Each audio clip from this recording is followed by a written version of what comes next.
Hi, my name's Jonathan Hicks. I'm back at the Dice Cup, and this evening I'm joined by Matt, Steve, Mark. And we've just finished playing Detective, City of Angels, which is a game about Los Angeles. Here is a nice map of Los Angeles you can see, and you are detectives, in this case I was this guy, and you're roaming around trying to solve typically a murder. Now there's a whole book of cases that come with the game here, and I should say this, I'm going to do this without any spoilers at all. I'm going to explain the setup for the very first case, but nothing else other than that, so you're not going to get any spoilers. So for our particular case, there's some kind of introductory text which sets the scene, and then you may have some suspects. In this case, you're told right off the bat that Sally Foote is the victim, and she's been found dead at location 99. This kind of identifies the crime scene. In this case, it's the horseshoe pier. And there are some possible suspects, and it might be that other suspects emerge later on, but the three main people you've been told about are Charlie Muggs, Dum DiCaprio, and Dee DiCaprio. And there's a little bit of information about them, and at the start you know where Charlie Muggs is. He is at Topsy's nightclub, and Dum DiCaprio is at 43, wherever that is, but you're not told where Dee DiCaprio is. His standing kind of goes off the board, and essentially you have to do some detecting and try and figure out where he is, then ask various people questions about, obviously, the person that's been murdered, and you're trying to figure out how it was done. You get this big sheet here to try and solve the crime. Ultimately, you're trying to find the suspect card, the weapon card, and the motive. So once you think you know these three things, then you can try and solve the case. But you're effectively trying to work out who was it, what weapon they used, and why they did it. And this grid here is to try and fill out information. As you're asking questions, I'll explain how you take actions in a second. But you're going to list the suspects down the side. So, for instance, these people up here. And then the various cards, which might be other suspects, or it could obviously be the victim, or it might be a murder weapon, or some other bits of information you find here. You can ask them about those at the top. So how do you actually play the game? Well, one player plays the chisel, which in this case was Mark, and he is a bit like a game master. He kind of has the answer in the book, and when you want to ask questions about people, he's actually selecting them. So as a detective, us three were detectives, and we kind of take it in turns. You get 4 actions, and on your one action you can move. So let's say I am here to start with. You can move for one, you can go anywhere within a certain area. So within this blue area, I could move maybe to 91, and then for another move, I can move anywhere within the red area. So I could then move to 38, and then another move, you can go in within your area. So you can actually travel across the board pretty quickly for each of your move actions. If you go to a place where there's a person, you could ask them about something. So questioning a suspect is one option. So let's say I decide to ask, this is Dum DiCaprio, a particular question. Now we've just pulled out a kind of random dud one for you, so this is not going to give anything away. But Mark effectively is choosing, this card like has 4, if you sort of hold it a long distance away so they can't focus on it, and you can see there's 4 possible options, and he kind of rotates it to put it in the right way, and then slides it in, so I only see one of these options. And then he effectively, it's like Dum is telling me this bit of information. And Dum says, pretty lady bang bang, and you get some kind of information. And at this point, I need to decide whether or not that's actually a useful response, so he's telling me like the truth or something that's helpful, or whether or not he's lying or possibly just not being very helpful. And so I can choose to challenge. You kind of hand over one of your hats. So I'd hand over my fedora to Mark, and if that was the most useful response, then my challenge failed, and Mark gets to put the hat on his board, which is like leverage that he has over me in the future. And in a future question, he can spend that hat, give it back to me, and prevent me from asking a question, which can be difficult to pursue the investigation. But if I was right and this person wasn't being helpful or was just lying outright, he'd have to rotate the card to the most useful response and let me see that one. So I can actually pressure him and find out the truth, if you like. So that's a really interesting system that goes on throughout the game. So you move around, you question the suspects, you can search locations. So for instance, I could go to the crime scene, I could move down here and search location, and you might find, as I say, like murder weapons or other bits of evidence, or there might be another suspect you find information about, and effectively it flips these cards up, so you're finding out more things that you can go and then investigate or question. You can search a suspect if you think somebody maybe is concealing a weapon on them, for example. You can go and search the actual person to see what you can find. And scratch in this game is money, and it's pretty useful for a couple of different things.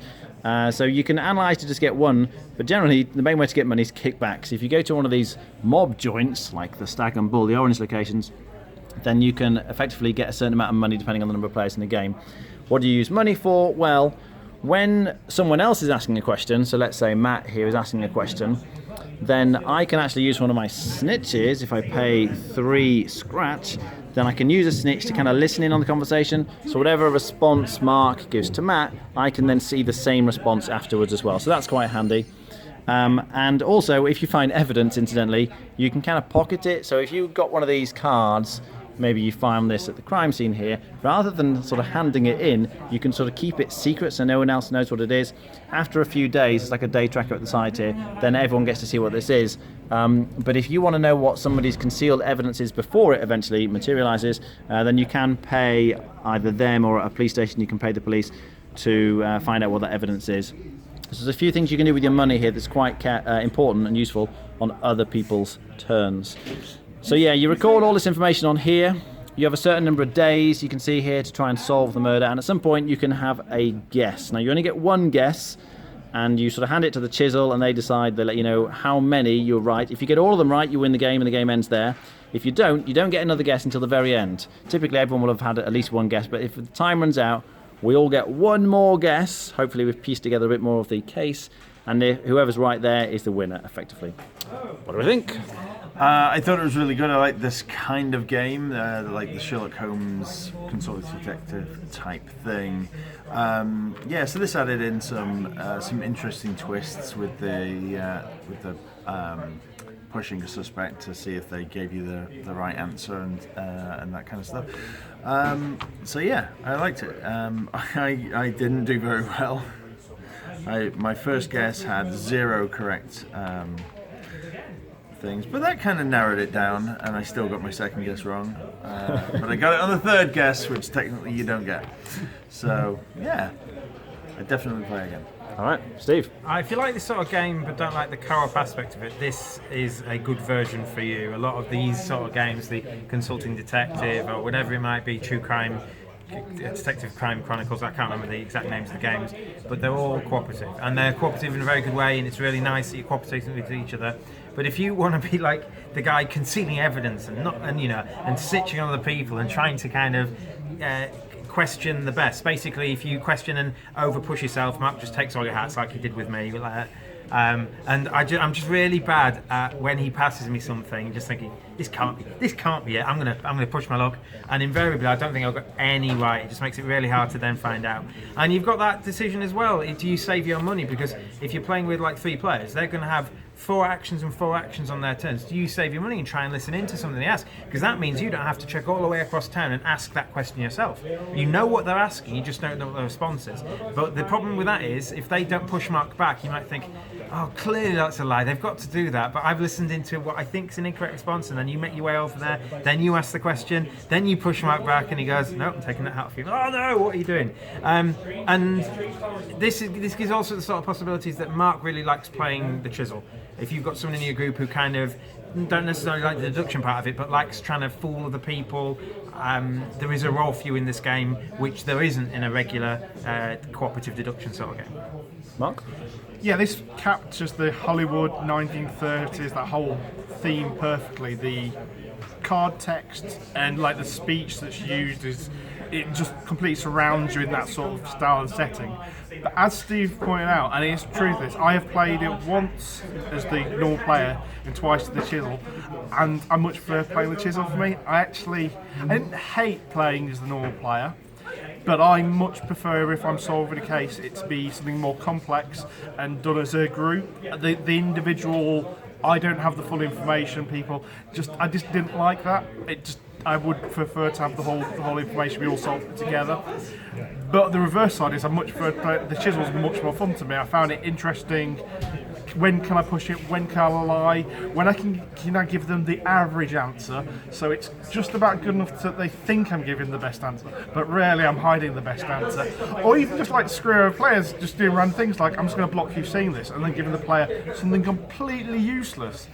So now they're going, I'm having to go there to find out something, and then they get something completely useless. So for me, I would never choose to play this as the normal player, but I would play it as the chisel every time. Rating? As a player, I don't know, maybe a 6, but as the chisel for me, 8. Okay. Not Steve? my sort of game, but it's an interesting twist on this sort of thing. So if you like that, you know you will. 6.5 for me. Matt? Yeah, I like it. I definitely like to play it again and see if I do any better. I think 8.5. Okay. Yeah, the theme, as Mark said, is really well done. It's fantastic. It really immerses you in LA, as they say, in the beginning of the last century. So that's excellently done. All the flavor text really, really grabs you. In terms of playing the detective, I actually really enjoyed that, and I like the fact that when Mark, because I played both sides as the chisel as well, when Mark's giving you cards, he sort of smiles at you as he hands it over, and you're like, oh no. Is he trying to trick me? Is he not? That human element is missing from every other kind of detective game I've ever come across. So that's really novel, makes it really interesting. But if you are going to be frustrated by that, then obviously that might be an issue. Yeah, if you're like, oh, why are we having this whole kind of double bluff thing? But if you like that, it really makes it quite different from the other detective games out there. As the chisel, it's interesting. You can't really play. You can't play to beat them. You can't play your absolute best. Otherwise, they're just not going to have fun. Because you know kind of what the best responses are. If you block at the right times and things, you can make it really, really hard. And it's just no fun then for the detectives. So as long as the chisel is playing in the right spirit, I actually prefer it as a detective. I really enjoyed the whole deduction thing here. One thing I will say is that I think if you have 4 detectives, there's too much downtime. It's too slow because you're just waiting a long time. Even though you can potentially spend money using your snitches on other people's turn, if you run out of money, it's just really dull. So I max out at 3 detectives and 1 chisel, and that was fine. I played it with a few different numbers, and that is as much as I want to play it with, but that works fine. Make sure you keep your money. As I say, that's really important. But as long as you have it, you do have then interest on other people's turns. You can spend it to try and snitch or not. So great package, really interesting game. I'd be on an 8 out of 10. All right, thanks for watching. That was Detective City of Angels.